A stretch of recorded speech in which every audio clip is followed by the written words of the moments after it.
Okay, we're on. Hello, everyone. Merry Christmas. Merry Christmas. I'm dressed up from Freya's dressing up box, but I do seem to recognize that once upon a time, this was actually my jumper before you got it. But you never wore your colourful jumpers, so they were just going to waste until I took them. No, I was saving them for best and special occasions. Like today. So Yeah. basically, what we wanted to do today was a sort of roundup of the year of what's been going on and say some just big thank yous really to everyone for joining us for what Yes. we've been doing.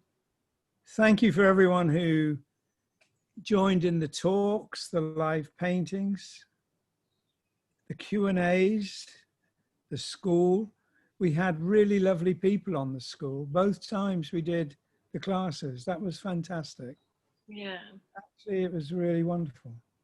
It's been weird for us, hasn't it? Because one of the things that we wanted to make sure of was that we didn't want to make light of everything that's been going on this year.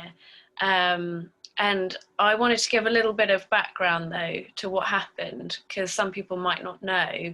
I'm, your daughter, and I live in Japan, which is where I am now. But when we were sort of hearing the news of COVID and everything, and England was about to go into lockdown, I was quite worried. So I came back to England for what I thought would just be a couple of weeks, and it turned out to be 4 months.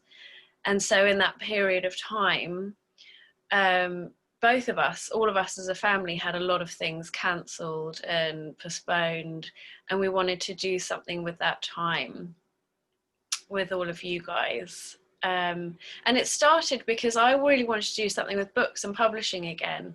And I asked you to show me how you used to put the books together. And as you were showing me, I was thinking we should film this and put it out, which we did. And a lot of people really enjoyed seeing the process. So we thought then what might be good, as we've got the time, and I was there with my limited tech knowledge, we could do some live recordings of what you do and make use of our time together, which is how it started doing the live streaming. I'm glad you told me that. Yeah. Because seeing it from your perspective is fascinating. I just got my orders. But it turned out to be really fun, didn't it? I think I remember like the first couple of lives we did were incredibly frustrating. And anyone who joined us for those, like, sorry about that. The Wi-Fi was terrible. We didn't have mics. And it was just all a bit of a hoo-ha. But as Actually, we got into it, it became quite addictive. yes. I would say the complete failure of BT to give us a functioning. No, not what this is about, Dad. This is not your complaint platform of the year. This is our Merry Christmases. But it did get solved. It all got solved. I now have hundreds of microphones. Yeah, because that was your thing, wasn't it? I would like say, oh, we need a microphone, and then you'd order 10. Along with cameras and all sorts of other things. And also you're complaining that you got your orders from me, but I remember it started that way. And then what would happen is, like, I had to work remotely for my company in Japan. So I was kind of, things were piling up for me. And sometimes I'd be a bit tired and say, can we put it off this week? And you'd be like, no, we must do it this week, actually. People are depending on us to watch me paint some squiggles.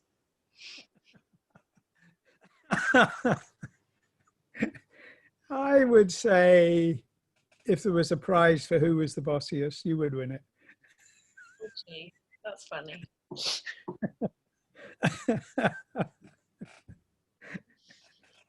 But that's how it started, isn't it? And then, so we did the lives, and then we started doing Q&As because we were getting so many questions, and I couldn't get through all of them while we were filming. And then I did love it, but I'm going to tell you my perception of how it went. Oh, right, yeah. You were on my case to not go on the cruise. a lot. And obviously you felt your parents couldn't be trusted if this started to get serious. And you said you were going to come back to England to look after us. And I said, I can't think of a worse reason to come back to England. If you're going to come back because of you've got a project. And that seemed like going to have to cook and clean ×2 during a pandemic. That was probably our thinking as well, wasn't it? But yeah, it was wonderful, because at the beginning of lockdown, it was like my diary had been wiped out for the year, or at least half the year. We had a mini cruise with Yes in Florida booked. We had a North American tour. We had a European tour, 2 cruises, and a number of art fairs in Florida. We did do the LA one, but we had a bunch in the Far East, not in Tokyo, Hong Kong. And everything was cancelled, but not at once. It kind of went up to the wire and got cancelled. I was pretty sure the cruises would be cancelled. I was pretty sure Yes would cancel. But it was a game of Russian roulette in a way, because Yes didn't want to cancel before the cruise ship cancelled. I think it was a complexity to do with insurance, but it went up to the wire to the last minute. Anyway, you decided to come back, which was brilliant. But that incredible vista of nothing to do except twiddle my thumbs and tidy the studio. And wash up after me. That was when you got here. I'm talking about before you got here. That was brilliant. Aren't you lucky for all of those jobs that I gave you? Take your time up. No, it was fantastic. I had enough time to appreciate not having to do anything, sorting out the studio, sorting out my head, being able to think about what I wanted to do. That was amazing. Yeah, and then we got busy. And then we got busy. We got busy doing something that probably, like, I don't know about you, if you felt this was kind of a new thing, because obviously, like, when you're doing the cruises or the exhibitions, you meet people, and that's really nice, and you get to talk to everyone. But I think, was it the first time you'd really sort of communicated with people online and had that sort of immediate back and forth with people at that level? Yes, yeah, absolutely. The things I've done that are online were not done to be online originally. You know, I've got a couple of talks online, but they were done as the first ones were done as part of a design conference in Melbourne in Australia, where I did a long talk. That was quite a few years ago, but they weren't done to be online. And doing things online, yes, huge learning curve for me. I had, yeah, it was like talking Martian, and having to learn to talk Martian fluently was quite quite a challenge and quite fun, really. Yeah. I'm impressed that I can invite you to a Zoom meeting, and often as not, it works. Yeah, so that was the thing as well. So what I kind of wanted to do with this isn't live, but one of the things that Dad and I loved was, while we were doing the lives, having that interaction with everybody. I think we both really missed that. And so I was kind of thinking, like, for this conversation, what I'd really like is, once we put it up, I think particularly obviously this Christmas, a lot of people are going to be feeling like, you know, they can't see their family. You know, for me as well, I can't come back to England. And one of the really loveliest things about doing all the lives and the courses and everything is it just seems to bring the nicest people together. Like, you've been really, well, both of us have been really lucky. Like, everyone who's joined us has just made it such a lovely experience. So I was thinking maybe in the comments section of this video, we could all just like get together and have some Christmas chats, and maybe get that sort of atmosphere, Christmassy family stuff that, you know, otherwise we might be missing out on. And Dad and I will drop in because Dad knows how to use this stuff now, don't you, Dad? I've seen you going into Facebook now and again. This is my super technology access code. Yeah, I mean, he may not comment on the thread you've written in, but you know, the thoughts are there, the intention, and you do read it, don't you? And maybe I'll help Dad remotely, and we can just have some chats. And yeah, actually, it's probably worth saying you came to England for 2 weeks and stayed for 4 months because you had no choice. There were no flights. Yeah. Yeah, and now it's sort of frustratingly I can go to England again, and I can come back to Japan, but I'd have to quarantine for 2 weeks, and I don't think my company will let me get away with that. More than once in my professional career, just taking 4 months to work in another country. Oh well. Yeah, but you were working for them in those 4 months. I was, yeah. I remember you getting up at the crack of dawn to do classes with your pupils, what, twice a week at least? And that was probably like what made both of us realize that this was something that you could do as well, wasn't it? And well, apart from the getting up at crack of dawn bit, you mean? Yeah, not so much that. You're more of a 7 p.m. tutor. But it was, we got in touch with... Actually, no. You know, I'm up most days at 5 or 6, except I just, you know. You're up most days at 5 or 6 in the same way you're a vegetarian, except for chicken and fish and sausage patties. I was there 4 months, Dad. I do get up early most days, actually. So yeah, so I was doing my lessons, and then we got in contact with a friend of mine called Richard Graham, who has an institution really called Genki English, which teaches foreign language teachers how to teach.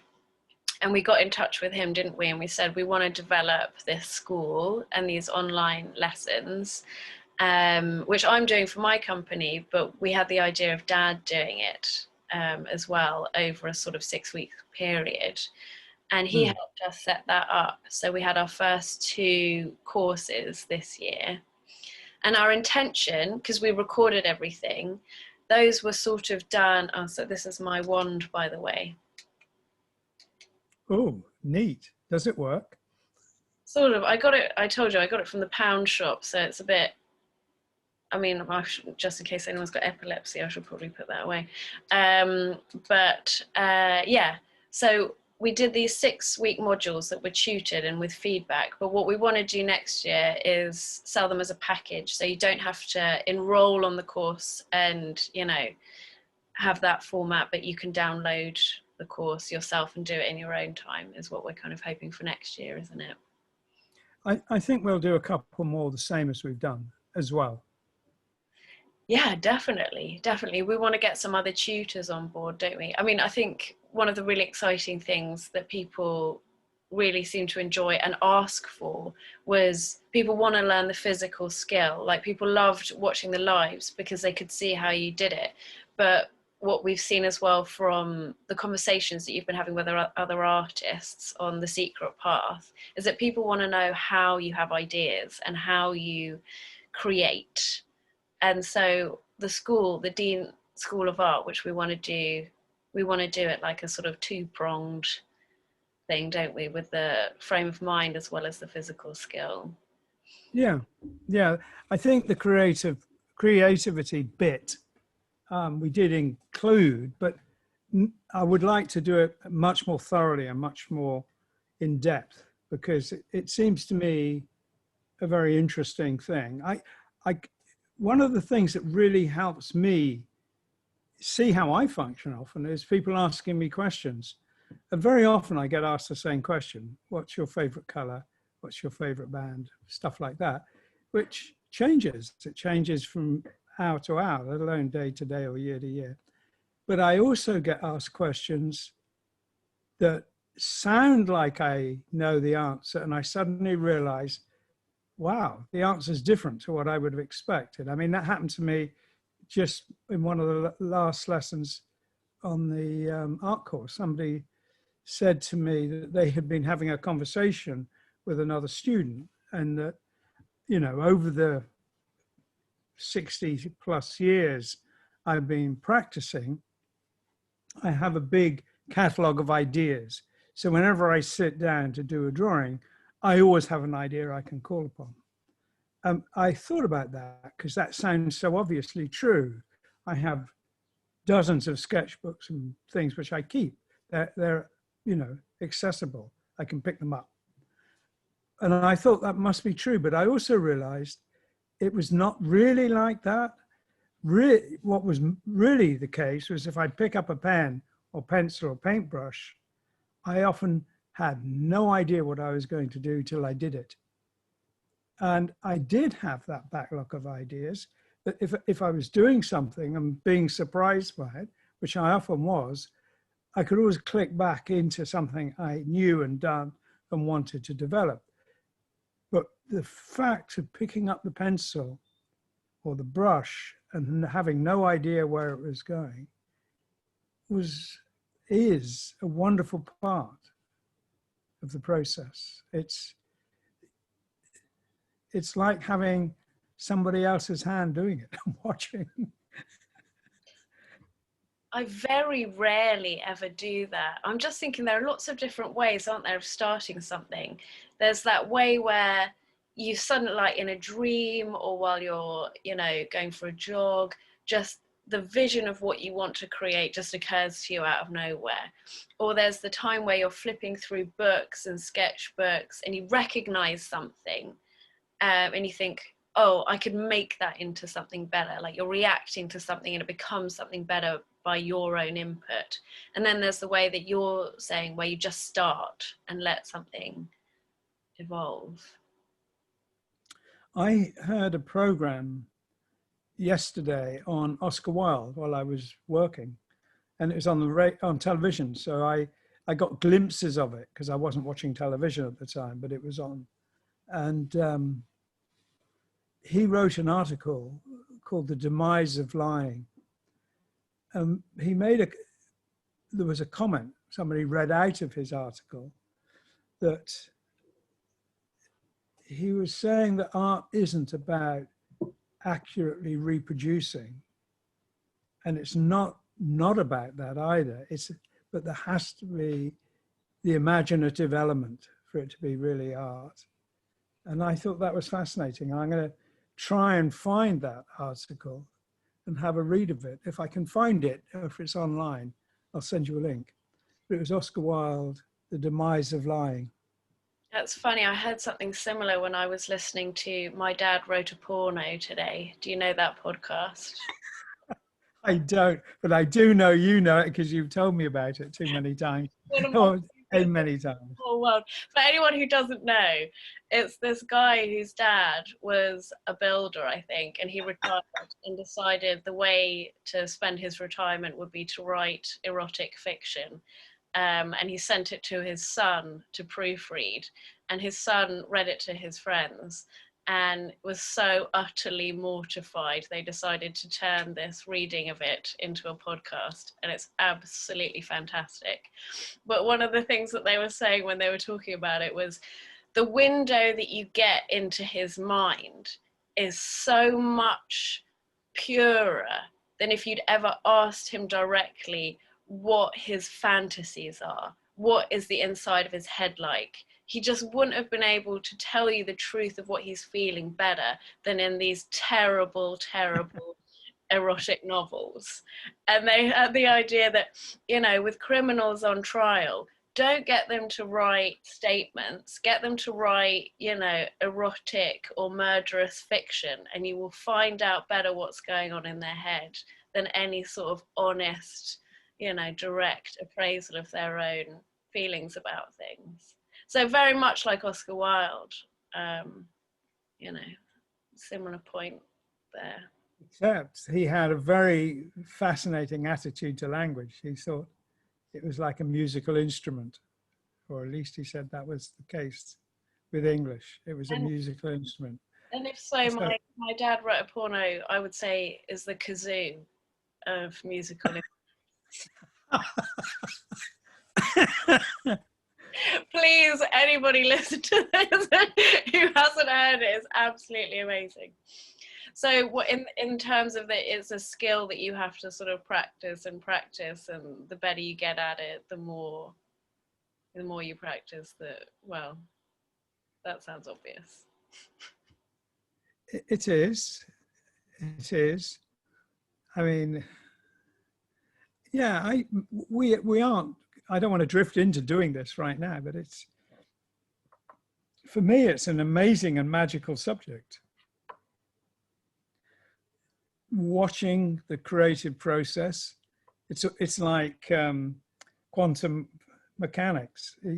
Can you be creative and watch yourself being creative? It's that endless challenge. And in a way, you know, from a glimpse from inside and a glimpse from outside and a glimpse from inside, you can build up a very limited sense of the process, and it's wonderful. And there are tricks as well. You can tap. Yes. Apart from my dad wrote a porno, I have been listening to higher brow stuff like Mary. You better explain that this is the title of a whatever it is. It's not. It's not me you're talking about. Forbid. Yeah, no, it's a podcast. But I was also listening to Mary Midgley's "The Myths That We Live By," or "The Myths That We Live By," the myths we live by, and. One of the things, so she's looking at three main myths, and she says, you know, there's always been myths, and one of the myths about contemporary culture is that we don't have myths anymore, that we don't live by myths. And she mentions that the Enlightenment gave us a couple of new ones. And one of them was that everything can be likened to mechanics. Everything, like, you know, the body is like an automaton, the mind is like a computer. This is one of those myths that, you know, keeps coming up. And I thought that was a really interesting idea, because it is something that, you know, the more science tells us about things, you would expect the more predictable the imagination or the subconscious. And actually the thing about the mind, like quantum physics, is the better you can explain it, the more bizarre and inexplicable certain things become, like maybe imagination and creativity. And it just made me think, maybe there are some things that we should just call magic. And stop trying to fiddle about with and explain, like creativity. Having said that, I do also want to teach a course in it in the summer. Yeah, me too. Me too. And the reason is that I don't think we could get to a point of understanding it, but we can understand a little bit of it. And you can pass that information on. You know, there are lots, as you say, tricks about how do you get to the point from having a blank mind to being busily working and enthusiastic and being very creative. And to go from nothing to full on, there are dozens of tricks about how to do it that writers use, that artists use, musicians use, scientists use.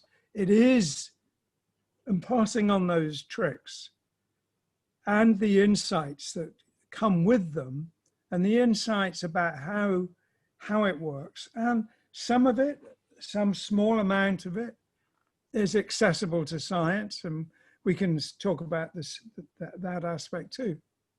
Yeah, I think it's very, very exciting. So Christmas homework. As nobody is seeing anyone, we can all come up with some ideas, some art, some music, some writing. I've started a book. Although Yes. Christmas is not such a big thing, so I don't get much holiday. So I'm just saying that in case anyone is listening. It looks very Christmassy where you are. Are you in your flat? Yeah, I'm in my flat. I made a particular effort because I knew I couldn't come back this year. And I've never, did we talk about this? I don't think I've ever in my life done the whole Christmas decoration thing for my own place. I've always just like come back home and had Christmas at home. So this was the first time. And so it's really interesting, like figuring out what I needed. So I needed a tree. We needed some Christmas lights. I got some Crabtree and Evelyn Noel oil. And we've been watching Dwayne Johnson action movies and Die Hard and Lethal Weapon and things like that.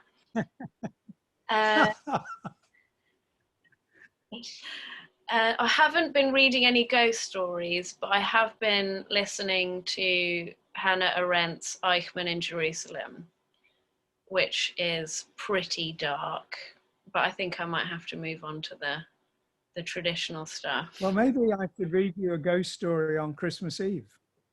Yeah, that would be nice, because we did that last year, didn't we? We were reading M.R. James while we were icing the Christmas cake. That's right. That's right. And for anyone who doesn't Wow. know M.R. James, those are the best ghost stories I've ever read. Apart from, I would also say Japanese ones are fantastic, but they're really depressing. So if you want ghost stories for Christmas that are scary and spooky and don't leave your head, but also don't make you very depressed, I would recommend M.R. James. Yes. M.R. James is brilliant. And he was he Victorian writer? He was certainly from a while back. Yeah. Yeah. Or maybe a little bit more recent. I'm not sure.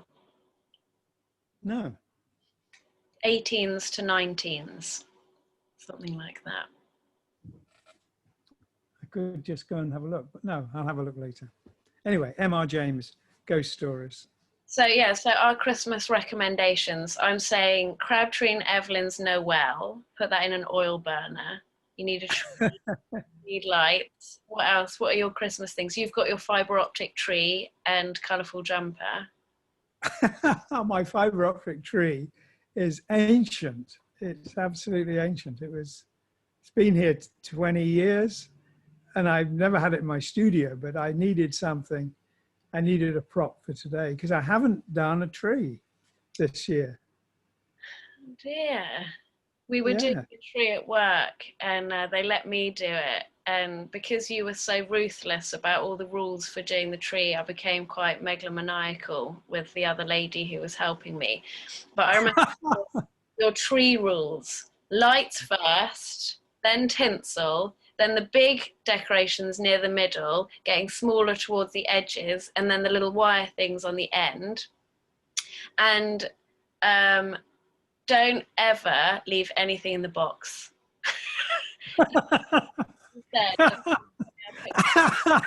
Were they my rules? Oh God, how appalling. And the thing you always used to say as well was, Christmas is not a time to be tasteful. I used to say that. Yeah, I kind of agree. It doesn't work unless you're completely over the top, does it? No.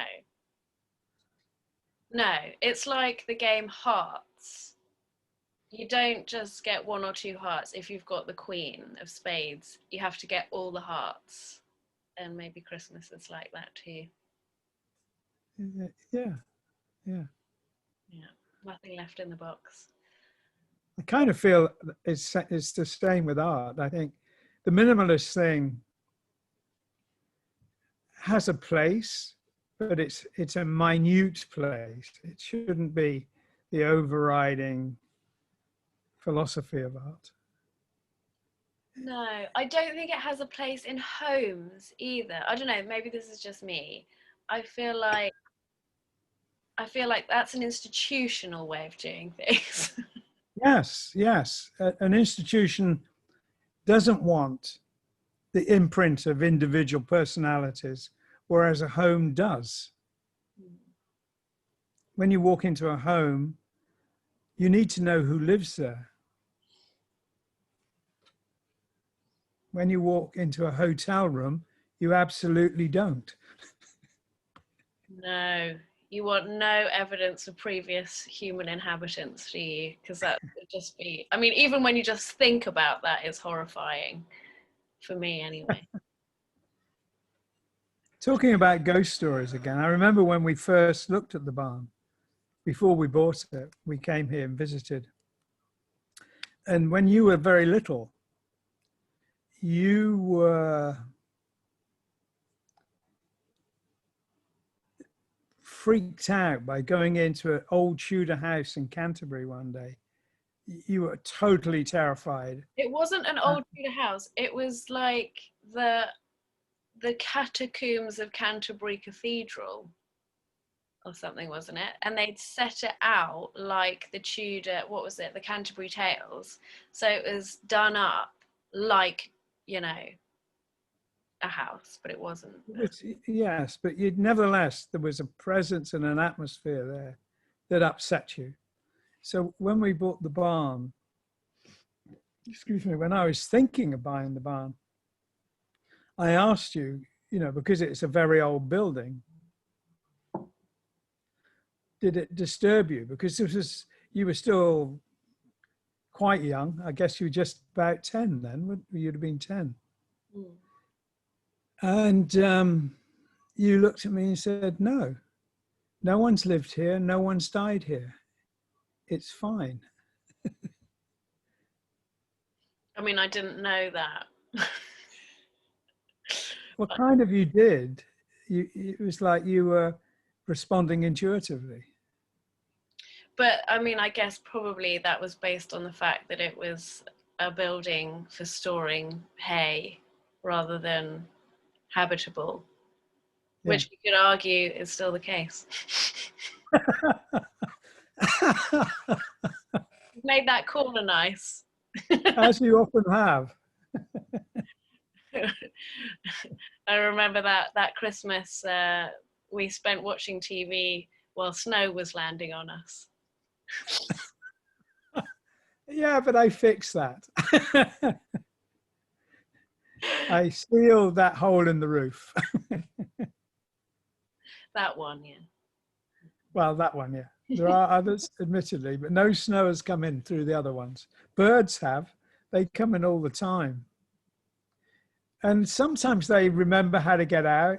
And sometimes I have to leave the doors open all day until they find a way out through the door. But sometimes I'm surprised that birds can get in without remembering the way. Yes, they are quite stupid. Even when you sort of give them a little push in the right direction. Well, they're confused, love, by the windows. They think they're the way out.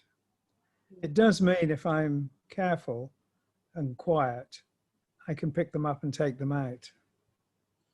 How did we get them now? This is a really boring thing for everyone.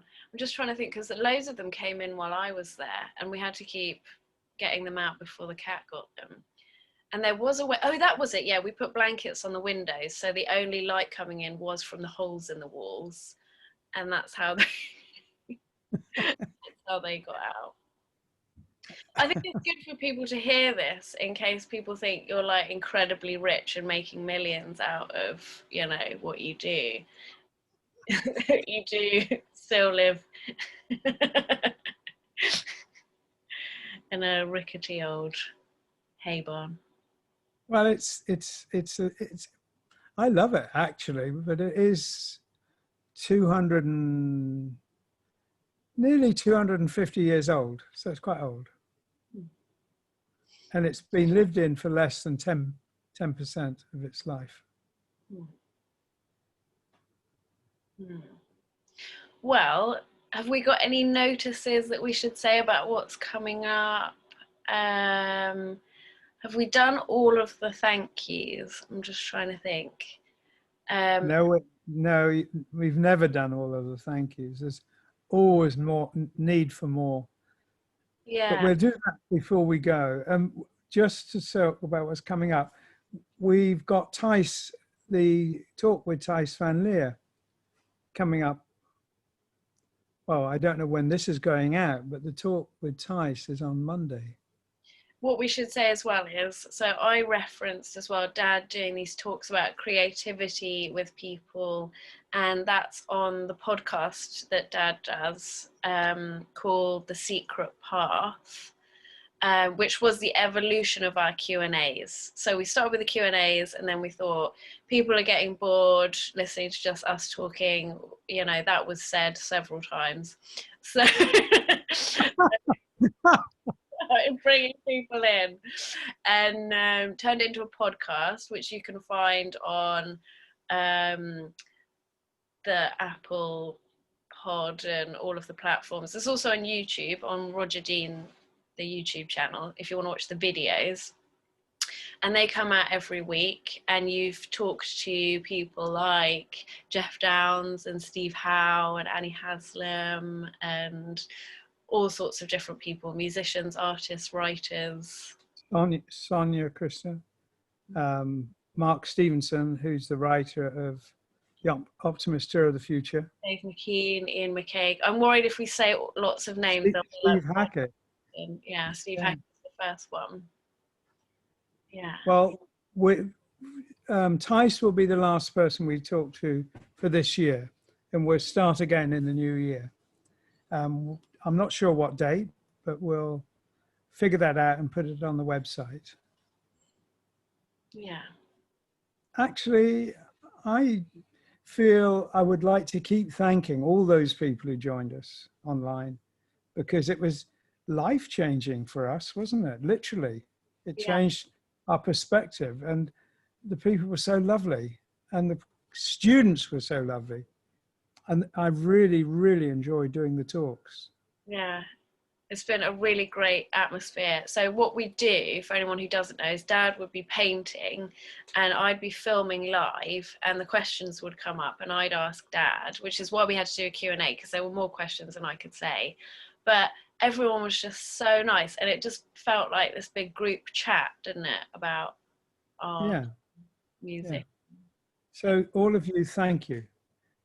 Thank you. It was a lovely way to spend a very difficult year.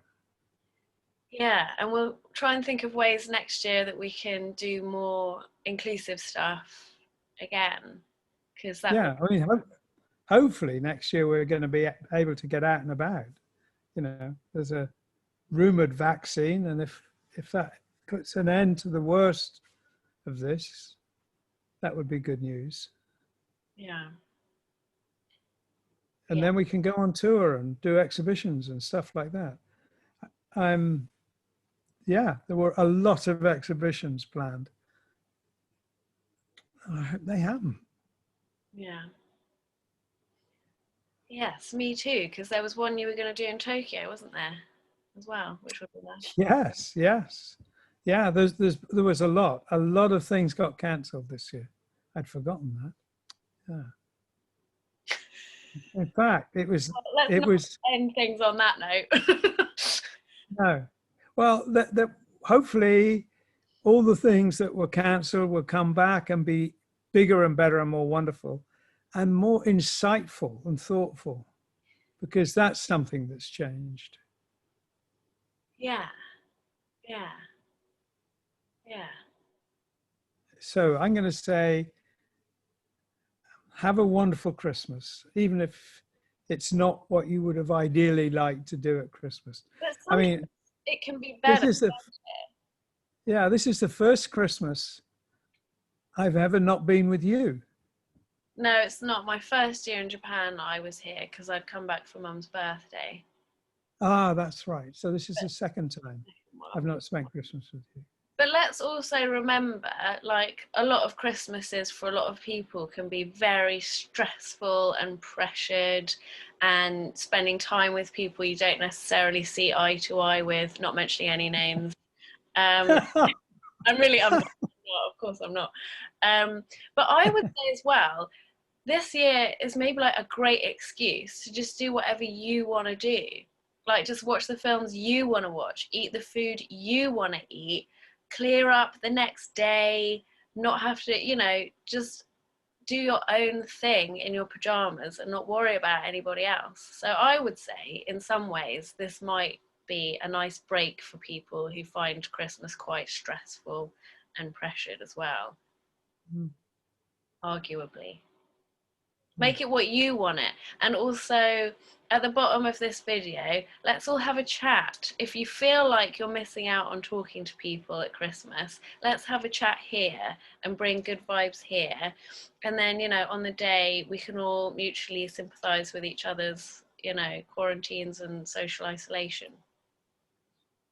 online. Thank you all for joining us. Have a brilliant, brilliant Christmas. Yeah, thank you so much, everyone. Happy Christmas. Happy Christmas.